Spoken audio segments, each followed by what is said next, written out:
அனைவருக்கும் நமஸ்காரம் நண்பர்களே, நல்ல நண்பர்கள். ஏன் கண்ணாடி அணிதல்?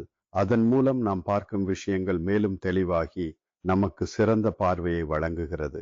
மைகோபியாவில் உள்ள சிறுவர்களில் குறிப்பாக அவர்கள் தொடங்கும் போது ஏற்படுகிறது. வரைபடத்தில் கடைசி பாகங்களை பார்க்க முடியாத போது நீங்கள் உதவி கேட்க வேண்டும். கணினி பயன்பாட்டின போது அல்லது பலகை எழுத்துக்களை சரியாக அடையாளம் காண முடியாத போது.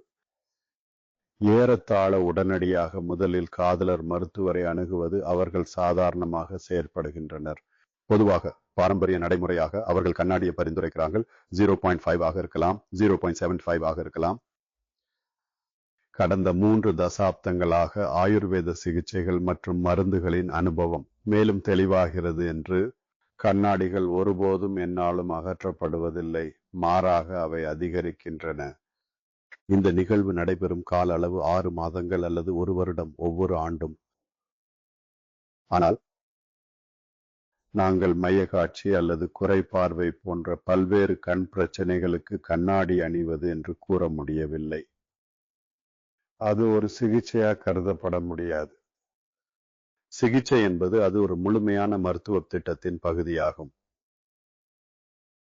இது நிலையை முழுமையாக குணப்படுத்தும் சக்தி வாய்ந்த கருவியாக வேண்டும். அல்லது மருந்தீடு, சிகிச்சை அல்லது ஏதாவது பிற பரிந்துரைக்கப்பட்ட மருத்துவ முறைகளை தொடர்ந்து பின்பற்ற முயற்சிகளை மேற்கொள்ள வேண்டும். இது நீண்ட காலத்தில் உங்கள் உடல் நலத்தை உறுதிப்படுத்தும் பயனுள்ளது.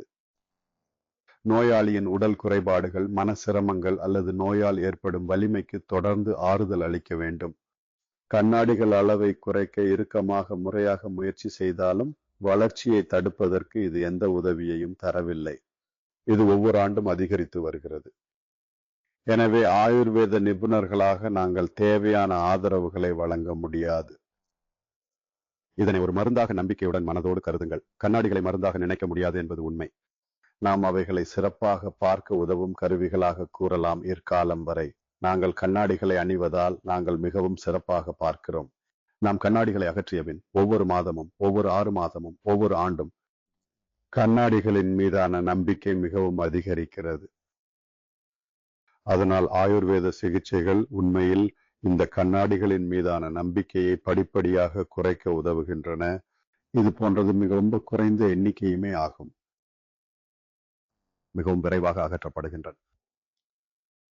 பல நோயாளிகளோ அல்லது பல பெற்றோர்களோ அவர்கள் ஆயுர்வேத சிகிச்சைகளின் விளைவுகளை பார்த்தபின் அதிர்ச்சி அடைகிறார்கள். 7 நாட்கள் அல்லது 10 நாட்கள் நீடிக்கும் சிகிச்சைகள் ஆகும். அதாவது அவர்களின் குடும்பத்தில் பராமரிக்கப்படுகின்ற குழந்தைகள். கண்ணாடிகளை அணியாமல் அதிகமான கோட்டைகளை தெளிவாக மற்றும் சரியாக பார்ப்பதற்கு இது மிகவும் எளிதாக முடிகிறது. எனவே இது உறுதியாக பொருந்துகிறது என்று நாங்கள் நிச்சயமாக நம்புகிறோம்.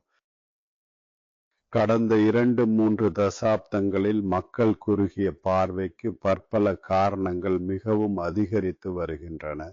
ஒரு முக்கியமான காரணம் என்பது மொபைல் சாதனங்கள் மற்றும் கைபேசிகள் அல்லது மொபைல் போன்களின் பயன்பாடு ஆகும். மொபைல் போன்களை நடப்பது என்ன? ஒரு நோட்புக் அல்லது பாடப்புத்தகத்தில் நாம் படிக்கும் தொலைவு சுமார் 30 சென்டிமீட்டருக்கு மேல் இருக்கும். ஆனால் மொபைல் போனில் உள்ள திரைநோக்கின் கண்களில் இருந்து தொலைவு சுமார் 20 சென்டிமீட்டர் மட்டுமே இருக்கும். இந்த 20 சென்டிமீட்டர் மிகவும் குறுகிய தொலைவு என்பதால் கண்கள் பொருந்த முடியாது. நீண்ட நேரம் இதை பார்க்க முடியாது. அதனால விளைவாக என்ன நடக்கிறது? எந்த உறுப்பிற்கும் போல கண்கள் அந்த சூழ்நிலைகளுக்கு மிகவும் பொருந்தக்கூடியவை ஆகின்றன. அதனால் குறிப்பிட்ட வாழ்க்கை அல்லது குறிப்பிட்ட நபர் என்ன செய்கிறாரோ அதற்கு. எனவே நாம் மொபைலை மிக அதிகமாக பயன்படுத்துகிறோம் என்றால், குறிப்பாக இளம் வயதில் என்று பொருள். இளம் குழந்தைகள் அவர்கள் மொபைல் பயன்பாட்டுக்கு அதிகமாக சீராயிருக்கும் போது அல்லது அவர்கள் கண்களை சுருக்கமான தொலைவுகளுக்கு மட்டுமே பயன்படுத்துகிறார்கள். கண்கள் குறுகிய தொலைவுக்கு வடிவமைக்கப்படுகின்றன. அவை மயோபியமாக இருக்கின்றன. ஆகையால் கண் பெரிதாகும் போது அருகில் உள்ள காட்சிகளை தெளிவாக பார்க்க அதிகமாக திறன் பெறுகிறது. ஆனால் தொலைவு பார்வையை இழந்து குறைபாடான தொலைவு பார்வை ஏற்படுகிறது. அவங்கள் தொலைவில் உள்ள பொருட்களை தெளிவாக காண முடியவில்லை. மிகவும் தெளிவாக இல்லாமல் இது தினம் தினம், மாதம் மாதம், ஆண்டுகளாக அதிகரிக்கிறது. ஆகையால் இந்த ஒரு நிடான பரிவர்த்தனம் மூலம் காரணத்தை முழுமையாக தவிர்ப்பது இந்த சிகிச்சையின் முதல் படி ஆகும். இது மிகவும் முக்கியமானது நம் ஆயுர்வேத சிகிச்சைகள் மூலம் துவங்கும் போது. எனவே மொபைலை பயன்படுத்துவது நிறுத்துவதோ அல்லது பயன்படுத்தலை குறைப்பதோ கல்வி நோக்கங்களுக்கே தவிர